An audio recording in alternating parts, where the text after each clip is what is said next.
to the Lowdown Mortgage Podcast, the show where we dive deep into the topics that directly impact the evolving originator. I'm your host, Connor Bartley. Bam! And joining me today is someone who believes that technology should make your job easier, but never replace real conversations.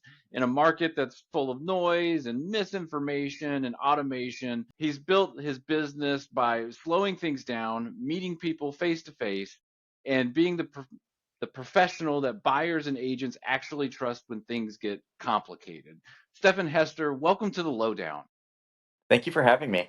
Yeah, absolutely, man. I'm excited to have this conversation. It's been great getting to know you and kind of getting some understanding of how you operate and where you've been before this and just the journey, right? And so I'm excited to get your story out there for others to listen to. And I like to just kind of jump right in. So I know you didn't get into the business kind of looking for the easy way, right? Like the shortcuts or those types of things. And so looking back on just like those early experiences, how did that kind of shape the way you think about trust and responsibility as a loan officer? Yeah, that's a great question.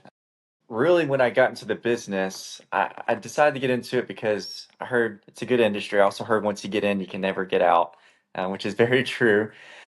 But I always loved the idea of helping people. I went to school to be a teacher, and I realized the kids aren't the problem, it's the parents, right? And that led me to not pursue teaching anymore. And being a loan officer has allowed me to gather someone's personal information, their whole scenario, and find something that really best suits them and find out if we are a good fit for them and we can work together. And if not, we can just shake hands and move on. Yeah. I love that, man. And it's funny you mentioned that about teaching. My mom was a teacher almost my whole life. And yeah, I mean, she said the same thing, right? It's just like the kids are great. It's everything else that comes with the job that can be challenging. So anyway, now you do some work with kind of advanced technology. You get into some of the AI tools, but I mean, you've also said that it's important that a loan officer, separates themselves somehow. You got to find a way to do that. What does that actually look like for you, just kind of in practice with your day-to-day conversations with referral partners, clients, and just how you conduct your business? Definitely. I'm a big believer in making everything personal, right? You want to have that personal touch. It's cliche to say, but it's true. This will probably be the biggest purchase that a lot of people make in their entire lives. And it's for 30 years. I say, it's just as much of a commitment as like getting married to someone. You definitely want to make sure that you do your due diligence. For me, I personally believe having real conversation with the clients, whether that's over the phone, over Zoom, or meeting them in person, it goes a long way. And I believe my referral partners love that as well. They love that personal touch. And that's why I believe I'm still succeeding in this market versus other loan officers who just send them to the online app. Because let's be realistic, everyone. Right now, with the market slowing down, we do have time to meet with clients and actually pick up the phone and talk to them. Because the online apps, they do a good job of collecting information, but they don't ask the right questions. When I take an application over the phone, I'm hearing, yes, I'm separated or I'm recently divorced. The online app will just put unmarried and moved on. For me, I'm like, okay, do they have to pay child support or alimony? Who's going to be covering what debt? Are they going to inherit any money for the down payment? I'm going to need a divorce decree. So it's things like that where I believe I can tackle the problems up front. That 5 minutes that I handle up front solving these issues save me from a 3-hour problem later down the road. Mm. It's a great call out, man. So how often are you like getting into the mix with each file? I mean, are you staying pretty available, taking multiple calls, having a lot of conversations along the way? Do you hand any of that off to team members, or is it sort of like when you work with me, you get me every time, all the time? When you work with me, you get with me all the time. So from the initial application, which I like to do majority of them over the phone, then I'll manually import it to our system later. But I tell the clients to always call or text me. And I believe in real estate, you can work from 9 to 5, but if you want to be successful, you have to work 5 to 9.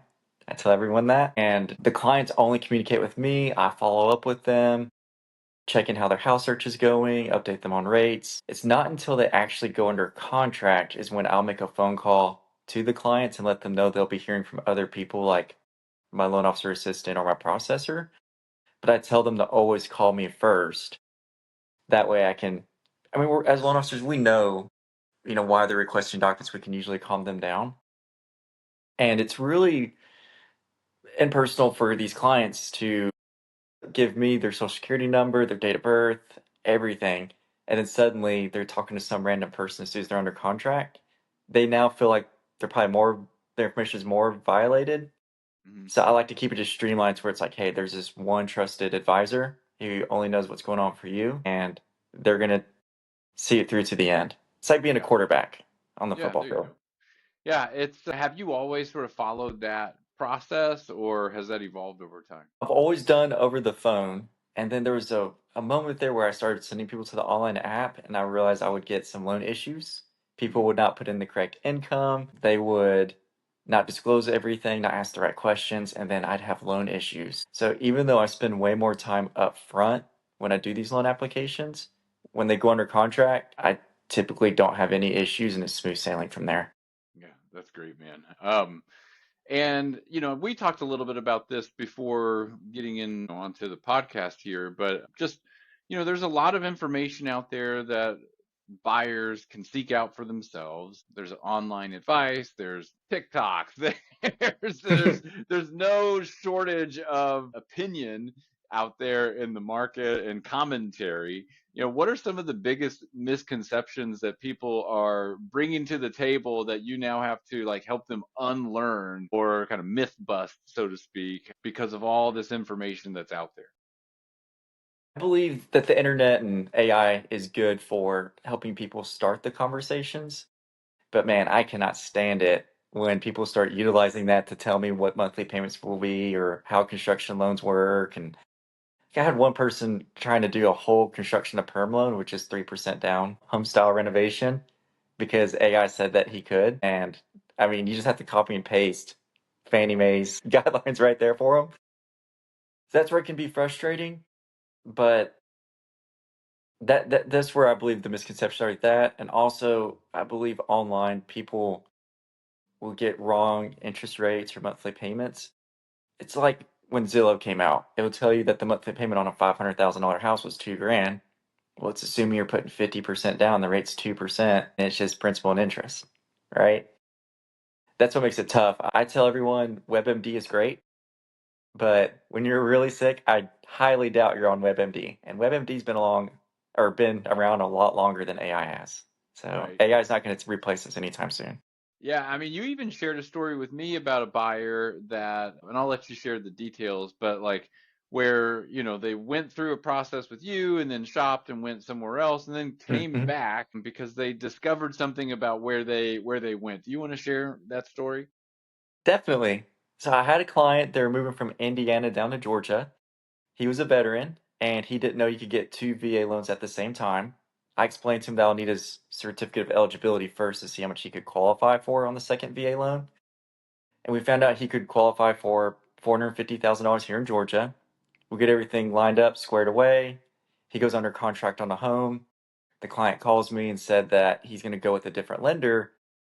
This is about 3 months ago. He was going to go with a different lender because they're offering a rate of like 4.25%.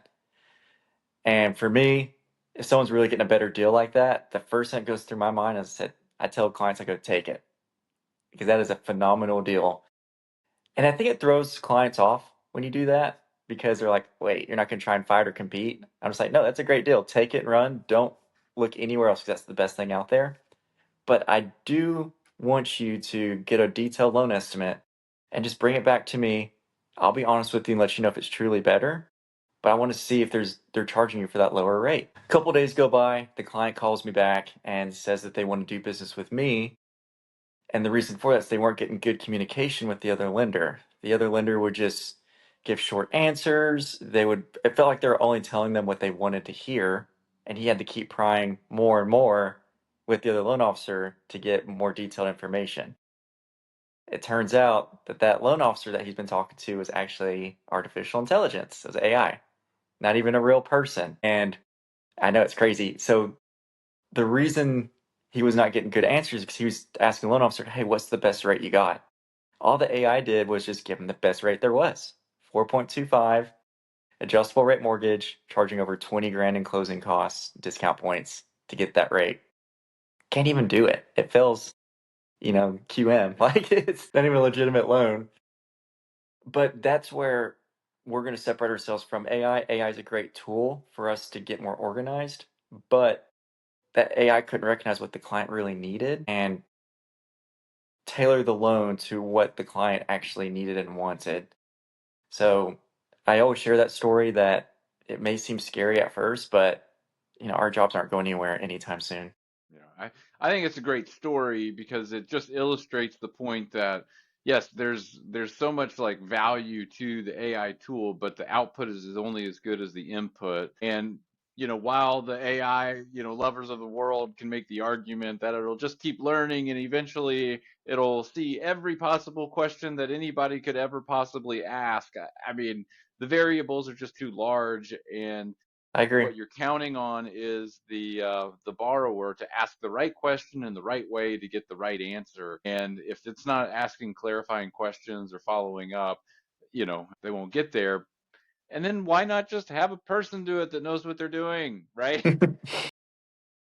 Why not have a professional just step in the void there and say, you know what? I understand what you're saying. Are you trying to ask me this way or what? And then take it from there. So anyway, but Well, let me ask you kind of something, moving. Connor.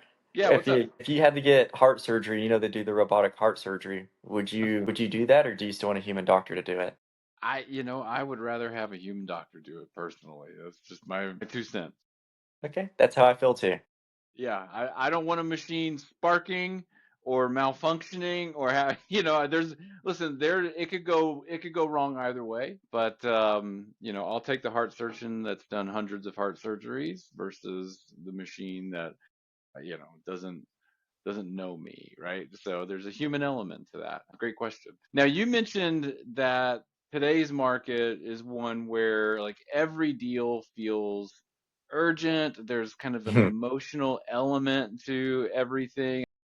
I mean, it's the world we're living in right now, right? Like finances are tight for a lot of people. There's just interest rates are high. Looking at what a monthly payment could be a little sticker shock for some. What does that pressure kind of look like behind the scenes, and how do you keep your clients grounded? Great question. Definitely believe it feels like I'm busier than ever, even though the volume's not there, and I feel like I'm having to babysit more. There's just so much more anxiety in the transaction. These homes, after inspections, they're not great. People can't upkeep their homes because everything's more expensive. They'd rather get groceries than replace a window. And the sellers believe they can get top dollar. The buyers think that they can get 50K off the sales price and 20K in closing costs. And the agents are just not as busy. So that one $400,000 deal is all they got for like the next 2 months. And I definitely feel the pressure with the constant updates and where we at this loan and all the things that take us away from actually doing our job. I've actually, the way I've been handling it is I've been being a little bit more direct as I'm reaching the end of my rope. And I've been telling the agents, I'm like, when have I disappointed you? Right? Or I promise I'll get it done. Or anything along those lines. CRMs, they're great for giving loan status updates. But I believe with clients where it's been helping me is I've been getting ahead of it well ahead before they even ask. I see that the appraisal's been ordered. I text them immediately and be like, hey, just let you know appraisal's been ordered. It's due, and I see the due date. I add 3 more days to it. And then I say, it's due this day. We already got your loan through processing. My processor is gonna, or through underwriting, my processor is gonna reach out to you in the next 48 hours. It's always the same day. But I try and tackle that ahead of time so that when they receive this information, they already know it. And that's been helping me a lot this last 3 months. Yeah, I think that's really smart. Just over communicating, because you're right. In the home buying process, I mean, my wife and I, we bought our home 17 years ago. It's the only time we ever bought a house, and I'm sure we'll do it again sometime in the future, but it's a long ways away. But my point is, like, I remember that, right? I didn't know anything about what was going on, what to expect next. So every update I received, I was very appreciative of. And when there were kind of days of silence or no updates, that was when we started to get a little antsy, a little nervous. And I know sometimes there's really just not anything going on, but I love that you're over communicating immediately in the moment and then also sort of over or under promising so that you can over deliver as well. Mhm. And I think that has a positive impact on the agent too, right? Are you seeing that like when you perform at a high level, the agent gets a lot of praise too, or how's have you seen that sort of impact being made on what you're doing? Oh, we're definitely a team with the agent myself. One of the things that I do when I first pre-approve someone, I call the client like, "Hey, Connor, thank you for time to speak with me. So tell me, how do you know John Smith?" I'll mention the agent name, and they'll tell me I found them online or their friends or whatnot. I'm gonna say, well, I'm not just saying this because they referred me, but you truly could not have found a better realtor out there for this market to help you get a great deal right now. So I'm really excited that you're working with John Smith. We're gonna get this done together, and my job is to, and then I'll start going through my whole spill. But I always hype up the agent as well, so that way, when they're looking to buy or sell real estate again, they're thinking of two people instead of just one person, and then one of us can get that repeat business. Yeah, get that team. That teamwork makes the dream work going. I love it. Absolutely.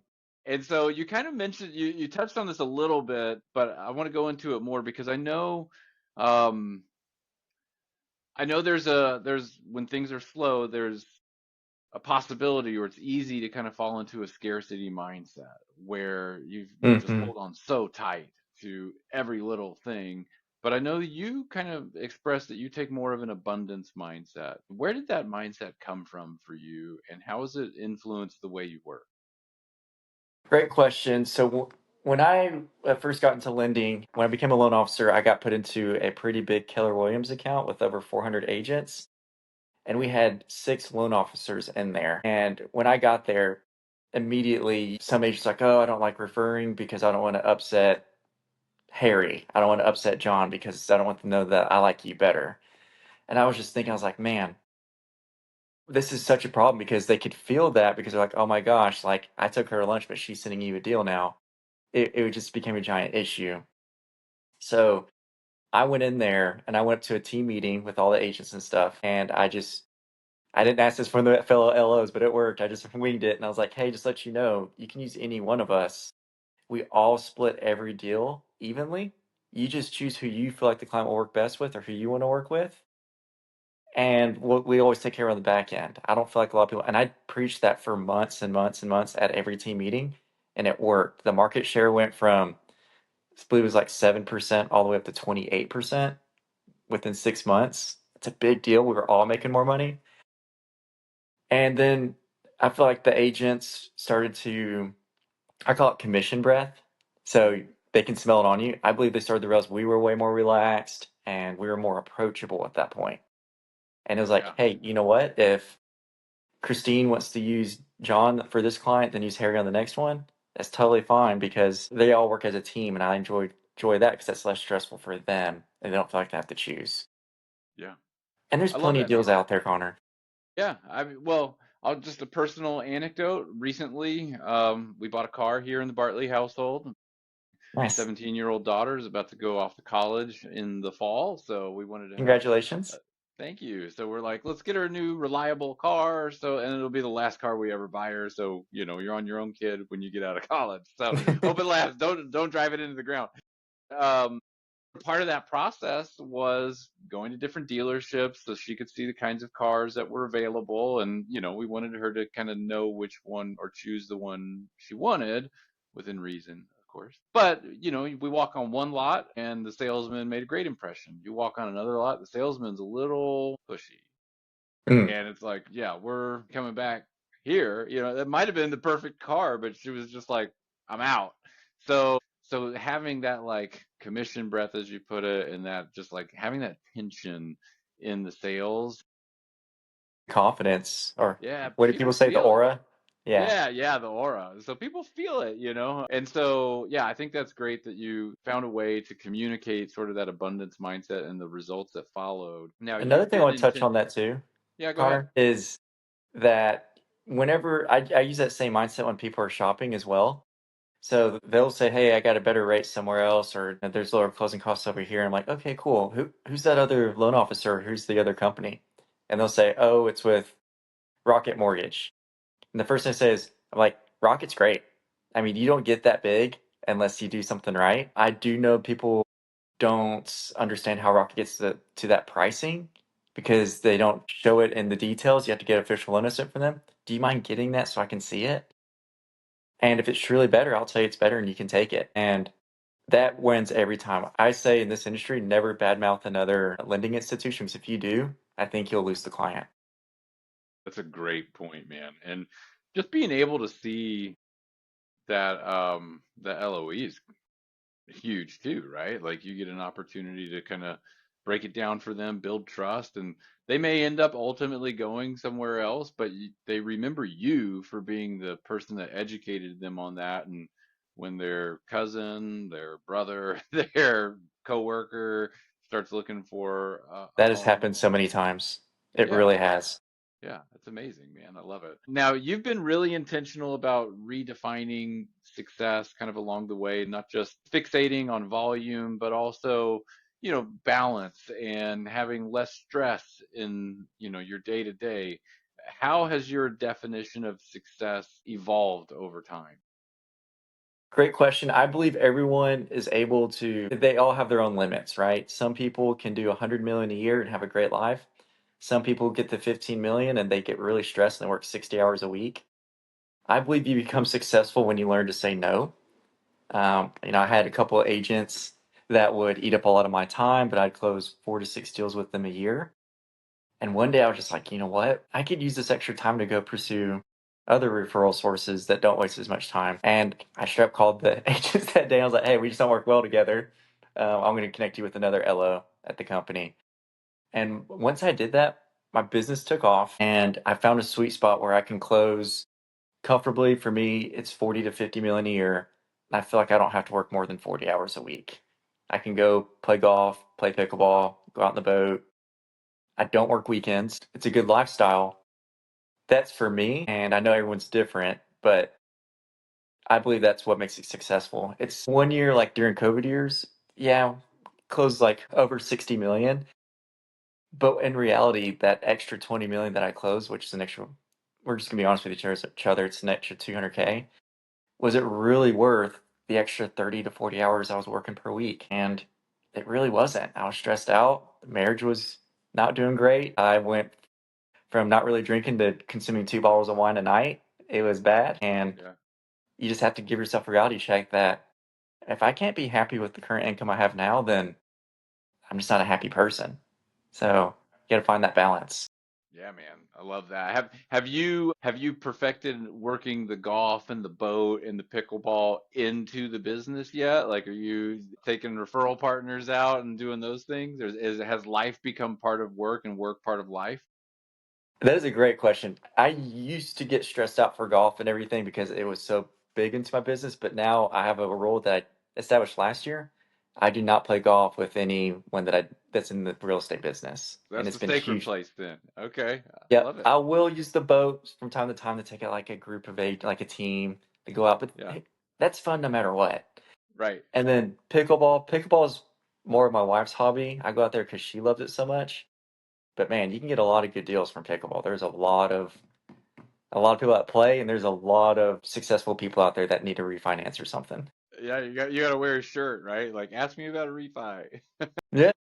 Anyway, well, hey, last question before we kind of wrap things up here. So, for anybody who's watching this, whether they're a referral partner, a buyer, another loan officer, anybody who might see this, like, what do you think matters most right now for someone who's choosing a loan officer in today's market? Do you vibe with them? Can you have that good relationship with them? If you call a loan officer and you just don't feel comfortable, kind of like the salesman at the car dealership, don't go with them. But if you have a conversation with the loan officer and you immediately trust them and you like working with them, to me, that's all that matters. We all offer loans, and most lenders, we're all going to be really close when it comes to the interest rate and closing costs. We're never going to be more than really an eighth I'll be surprised for more than 1/4% different. So find that loan officer that you trust and that you feel like you can get to the closing table with. Love it, man. Well, Stefan, I really appreciate you kind of just sharing your journey with us today and just the story. And thanks for coming on the lowdown, man. It was great having you. Yeah, this was a lot of fun. I appreciate it. Awesome, man. Well, best of luck to you in the future. All right. Bye, Connor.